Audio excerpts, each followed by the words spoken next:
The people of Earth just got a new warning about what we're doing to the planet. A NOAA report says more carbon dioxide was pumped into the environment last year than ever before. NOAA knows that because it monitors CO2 levels. But Trump administration cutbacks could affect the scientists who do that critical research. David Schechter has tonight's Eye on America.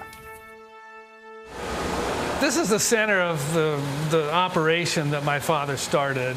Professor Ralph Keeling is analyzing air samples inside these volleyball-looking flasks that were collected around the world.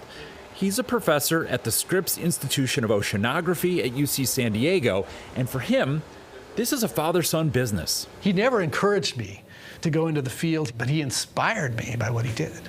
That's a young Ralph in the middle, and that's his dad on the right. It was Charles David Keeling, who died in 2005, who first developed what's known as the Keeling curve. It plots over time the unchecked rise of carbon dioxide in the atmosphere, which is warming our planet. Look how closely the curve matches the rise in global average temperatures. The headline, sadly, is the same every year, is that we keep breaking records. Now this work is in jeopardy because the Trump administration has proposed cuts that would slash climate research, specifically targeting the National Oceanic and Atmospheric Administration, or NOAA, which runs its own larger carbon sampling program. Do you have some concerns that that work is going to stop? It would be a big blow if that work stopped, not just for me personally, but for the community and for the world at large.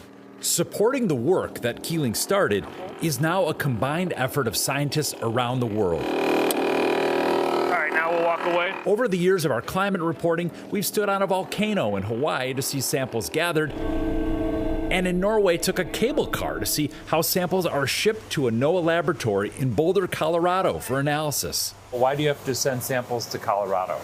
Because we want to see that we are measuring on the same scale.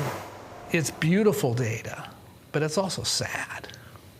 So underlying that sense of, wow, scientific wonder and beauty is also a sadness that this is actually what's happening. The Trump administration's plans would eliminate NOAA's global CO2 program, ending decades of unbroken data collection and degrading the ability to project how climate change will impact our future. The administration has not yet responded to our request for a comment. Turning off a program like this would be like turning off the headlights on a dark street at night. You can't see where you're going. The story of how our climate is changing has, in part, been revealed by a father and a son. Now, with that continuous record under threat, who knows where the story goes? For Eye on America, David Schechter, La Jolla, California.